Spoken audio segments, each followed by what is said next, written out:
Bonjour à tous, soyez bienvenus à cette émission France en direct.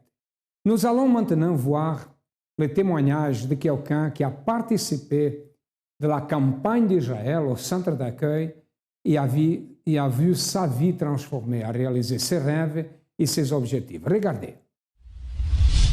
Avant de connaître le centre d'accueil, j'étais quelqu'un qui vivait déjà dans la débauche.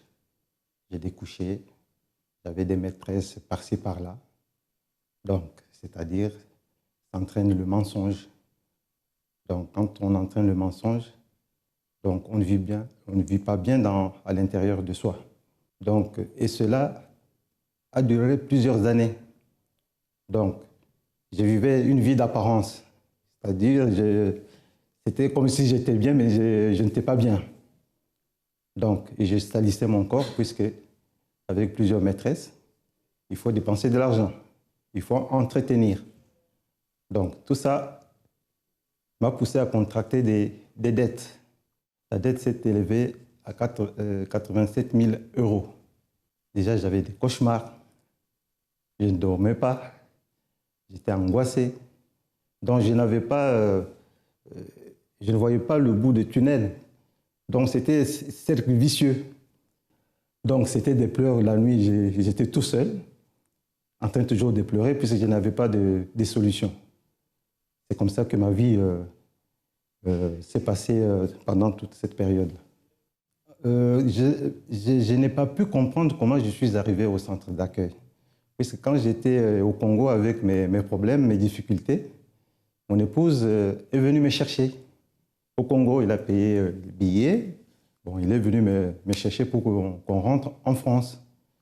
C'est ce que j'ai dû faire. Je suis revenu avec elle. Et quand on est arrivé à la maison, il m'a invité d'aller au centre d'accueil.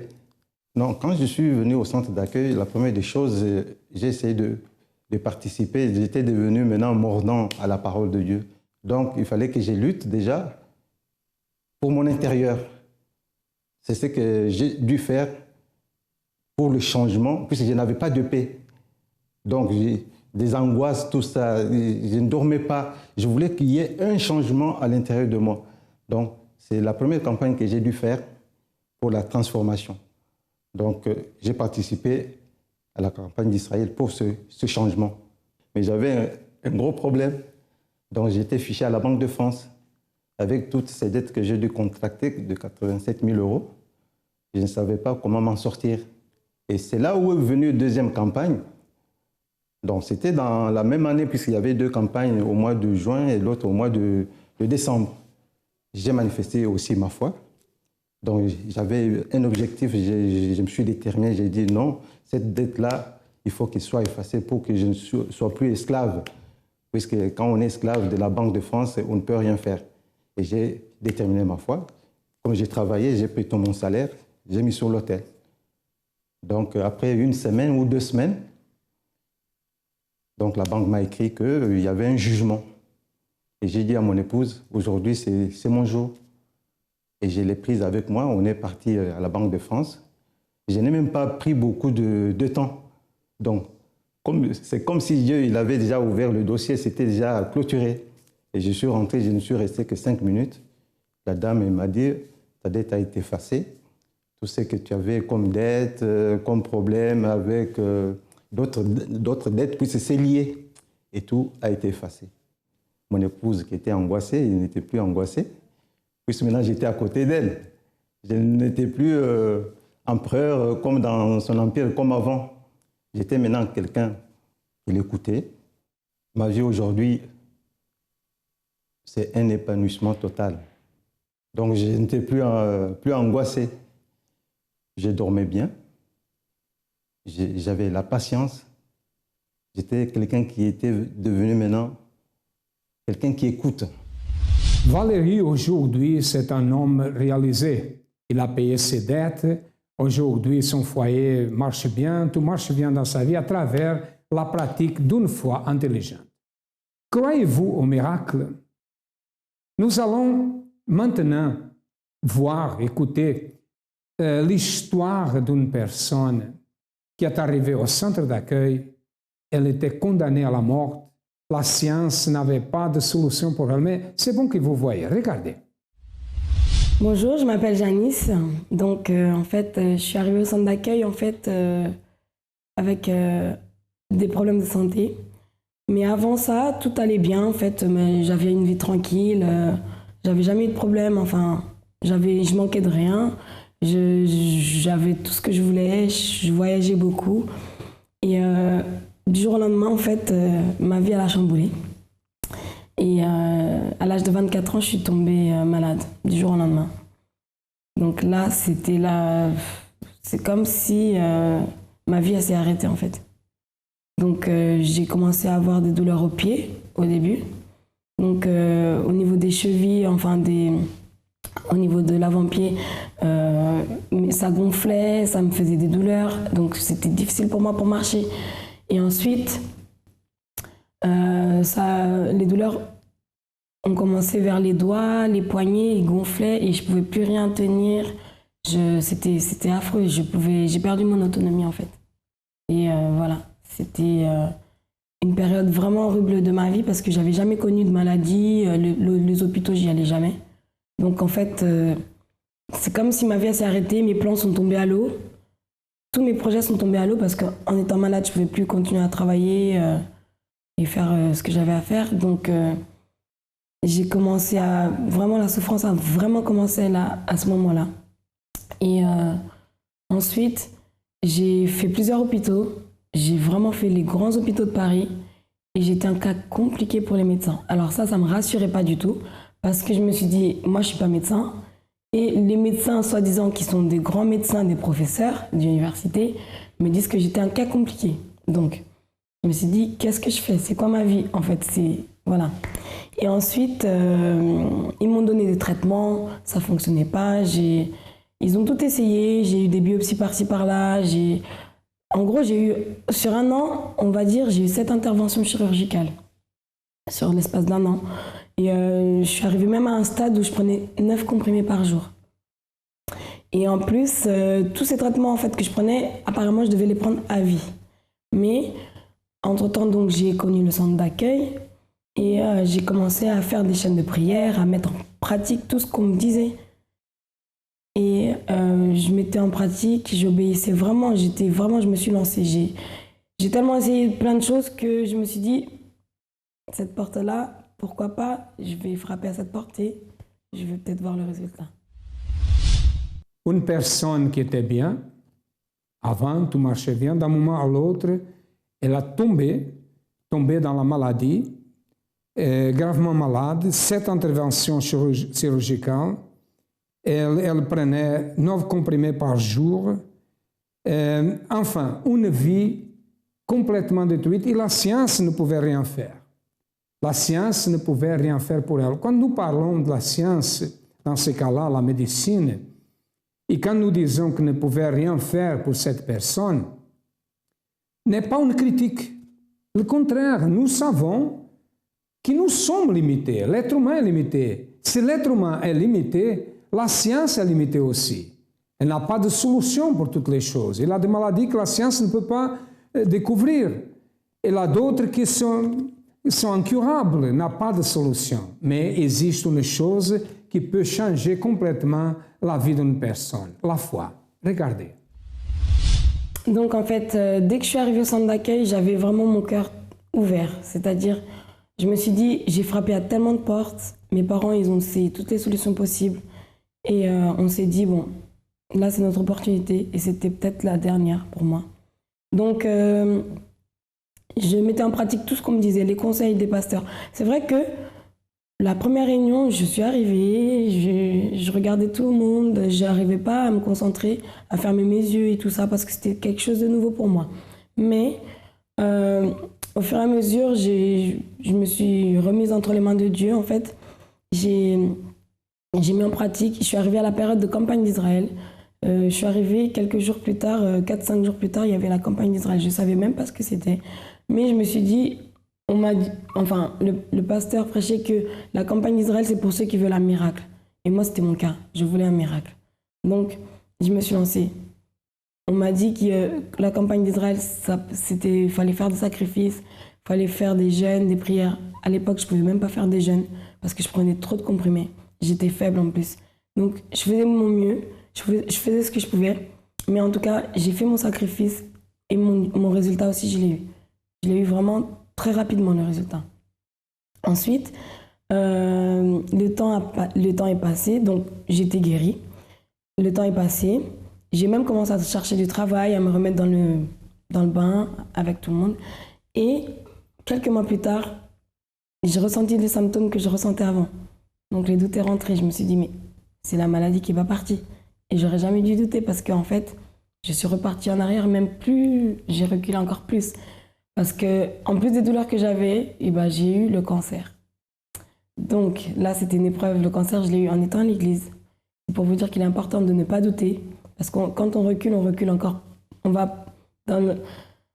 se retrouve dans une situation pire qu'avant, en fait. Donc, avec le cancer, là, c'était vraiment la grande épreuve de ma vie. Parce que déjà, avec les douleurs, c'était pas facile. Mais quand on m'a annoncé le cancer, déjà, j'ai pas accepté. Mais, voyant ma situation, comment j'étais physiquement, j'avais le cancer. Mais dans ma tête, j'ai pas accepté la maladie. Et c'est là que j'ai mis Dieu à l'épreuve. J'ai dit, mon Dieu, si tu es avec moi, si tu es le Dieu vivant, que j'entends les témoignages de l'Église, et tu vas faire quelque chose pour moi, c'est là que je veux voir si tu es avec moi ou pas. J'ai mis Dieu à l'épreuve, j'ai fait un défi avec Dieu. Et là, en fait, quand ils m'ont enlevé la moelle osseuse pour me faire la chimio, ils m'ont fait une dernière opération au niveau du cou ici. Et ils m'ont fait une dernière opération pour voir quelle chimio ils allaient me faire. Et là, c'est par rapport à cette opération-là qu'ils n'ont plus trouvé de traces de cancer. Et quand ils m'ont dit ça, les médecins étaient vraiment étonnés de me dire ça déjà. Et le médecin qui était incrédule, il a dit que lui, il ne croit pas en Dieu, mais que... Parce que ma mère, elle expliquait qu'on est chrétien, tout ça, qu'on a prié beaucoup, et que les pasteurs aussi, ils étaient venus à l'hôpital. Et le médecin se rappelait de la venue des pasteurs. Donc, il a dit que lui, il ne croyait pas en Dieu, mais que le fait que le cancer ait disparu, que lui, il était sûr, il n'est pas fou, que le cancer était là, mais que le cancer a disparu, qu'il croit que Dieu a fait un miracle. Le médecin a confessé. Venez visiter notre page Facebook CA Universel. Vous y retrouverez des articles de motivation, les dates de nos événements, tous les liens utiles pour votre développement personnel.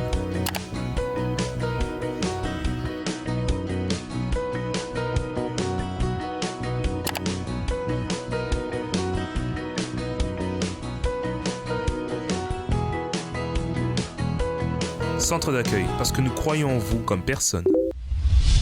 J'ai remarqué ici une chose très importante. Elle est venue au centre d'accueil, elle participe des chaînes de prière, elle a été complètement guérie. Hein? Un miracle a été réalisé dans sa vie, mais elle a tombé dans la foi. Elle a commencé à s'éloigner.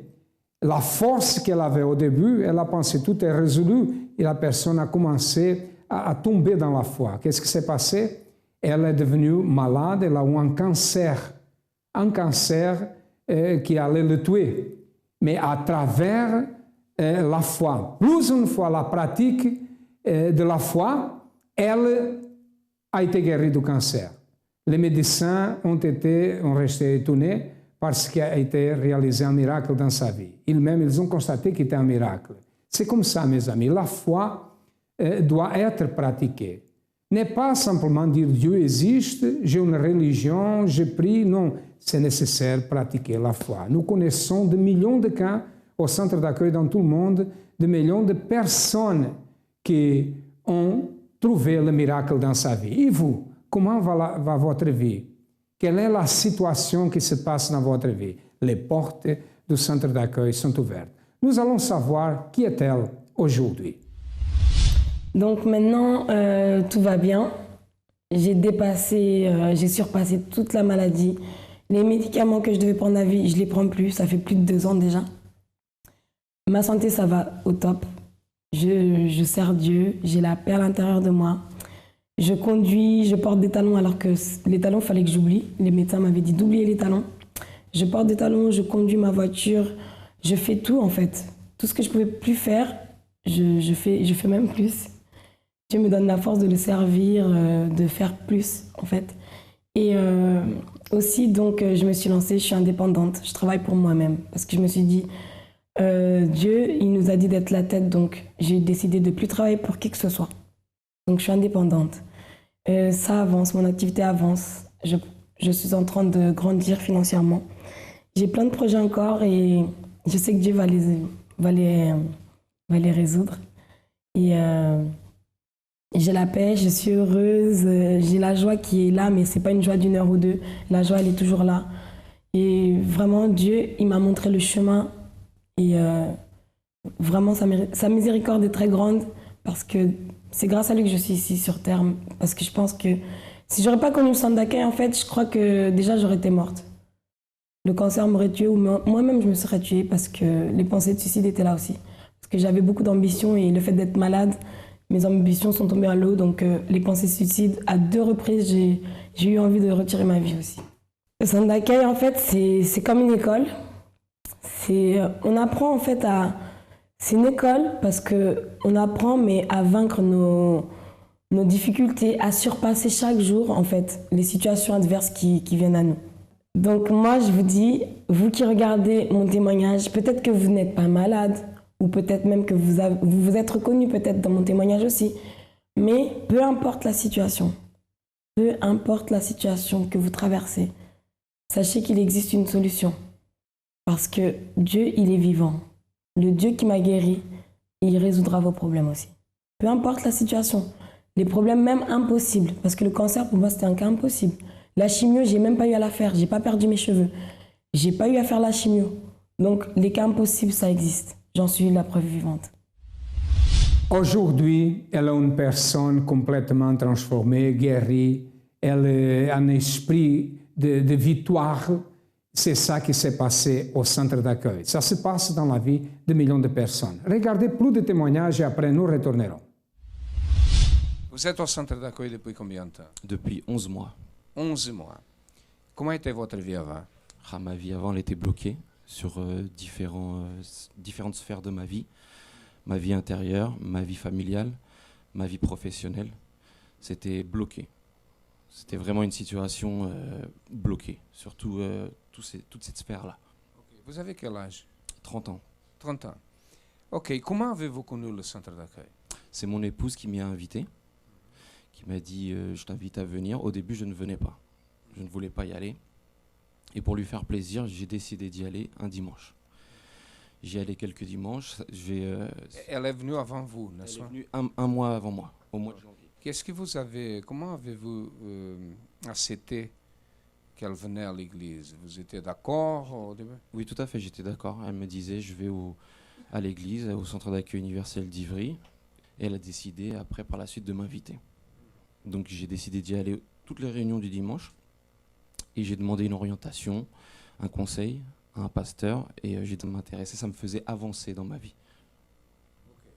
Et qu'est-ce que Dieu a fait? Dieu, il m'a transformé. Il m'a transformé sur toutes ces sphères-là. J'ai commencé avec le jeûne de Daniel, le premier jeûne quand je suis arrivé. Ça m'a transformé intérieurement. J'étais en conflit avec mon père. Je suis resté 4 ans en conflit avec lui et j'ai décidé de lui pardonner. Et au jour où je lui ai pardonné, je dormais bien. Ma conscience était tranquille. J'étais libre. Je ne dormais pas avant. Et le lendemain, c'était un jour avant la fin du jeûne de Daniel, je lui ai pardonné et je me suis mis à dormir bien. Avant, je ne dormais pas bien, je me levais. Je sais que vous avez participé de la dernière campagne, n'est-ce pas? Tout à fait. Qu'est-ce qui s'est passé? J'ai eu de grandes bénédictions. J'ai eu une bénédiction au niveau de mon diplôme. J'ai passé un diplôme d'industrie graphique et la situation a fait que je l'ai eu. Et en fait, pour passer ce diplôme, c'est 1 an. Normalement, un diplôme, c'est 2 ans. Et là, c'est 1 an de travail demandé. C'était vraiment un gros travail à fournir. Et au niveau d'arriver devant le jury, normalement, l'entretien dure une demi-heure. Il a duré 10 minutes. Et 5 minutes avant de passer devant le jury, le stress, il est parti. Qui êtes-vous aujourd'hui? Je suis une personne transformée. Je suis transformé au niveau intérieur, au niveau familial, au niveau de mon travail, au niveau de mon mariage. Sur toutes les sphères de ma vie, je suis en paix dans ma conscience. Qu'est-ce que représente pour vous le centre d'accueil? C'est mon oxygène. C'est ce qui me permet d'avancer dans la vie. Et je ne peux pas m'en passer. Okay. Merci. Au revoir. Votre nom? Kylian, Vous êtes au centre d'accueil depuis combien de temps? 9 ans. Qui étiez-vous avant? Alors avant, j'avais une vie un peu bordélique, c'est-à-dire que je vivais dans le monde de la nuit. J'étais homosexuel, alcoolique, fumeur, dépendant de l'argent des gens. Et je travaillais pas. Je pense que j'ai fait mal la question. J'ai posé la question. Je devais dire qu'est-ce que vous n'aviez pas? N'est-ce pas? Tout ça? Oui, et pourtant j'étais très jeune, j'avais 15 ans, entre 15 et 20. Comment avez-vous connu le centre d'accueil? C'est ma mère qui m'a emmené ici. Et un mois après, je suis venu, j'ai commencé, je suis parti. Et finalement, je suis revenu à Montreuil. Et à partir de là, c'est comme ça que j'ai commencé à avoir mes chaînes de délivrance. Qu'est-ce que Dieu a fait dans votre vie? Alors aujourd'hui, tout ça a changé. Donc je ne suis plus dépendant de l'alcool ni de la cigarette. Je suis marié avec... Votre épouse, venez ici. Mariée. OK. Dieu a fait quoi? Dieu vous a délivré de vices et tout cela? Oui, il m'a délivré des vices, mais pour cela, il a dû me donner son esprit avant. Parce que sans ça, je n'aurais pas pu être fort pour tenir jusqu'à présent. En fait. Okay. Et vous? Vous êtes au centre d'accueil depuis combien de temps? Ça fait 7 ans. 5? 7. 7 ans. Oui. Qui étiez-vous avant? Voilà. Avant, j'étais une personne timide, réservée. En fait, j'étais tout le temps triste, en fait. Donc, voilà. Comment avez-vous connu le centre d'accueil?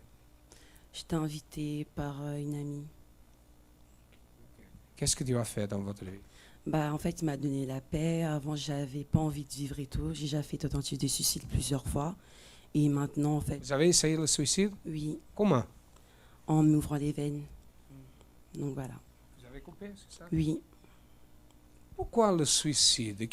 Pourquoi une personne pense à se suicider? Qu'est-ce que vous amenez à avoir la pensée de suicide? Vous aviez aussi cette pensée? Non, vous?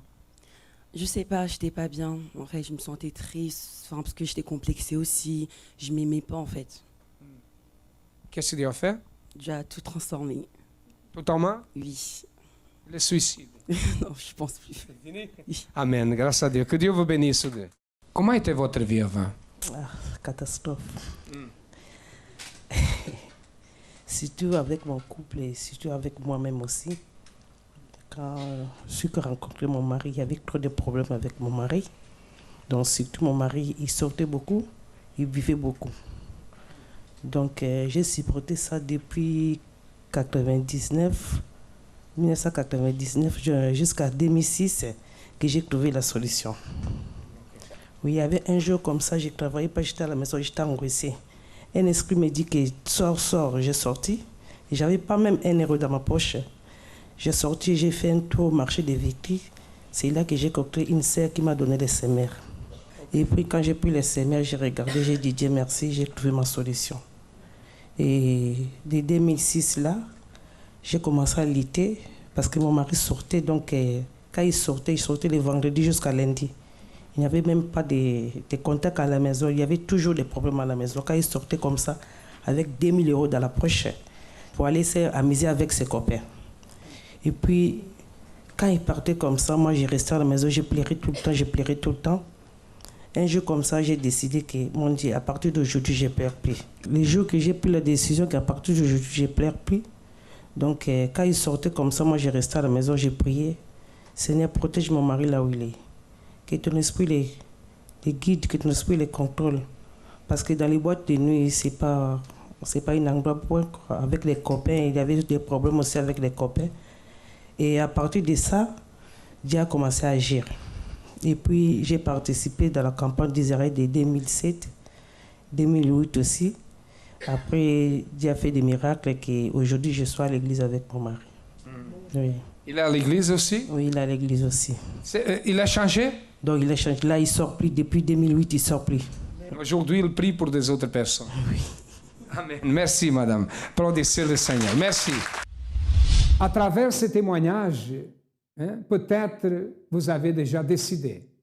Vous avez déjà dit non, je n'accepte pas cette situation dans ma vie. Une chose importante dans notre vie, mes amis, c'est que nous nous révoltons contre la situation et que nous n'acceptons pas les problèmes. Les problèmes sont déjà dans le monde. C'est normal que les problèmes arrivent.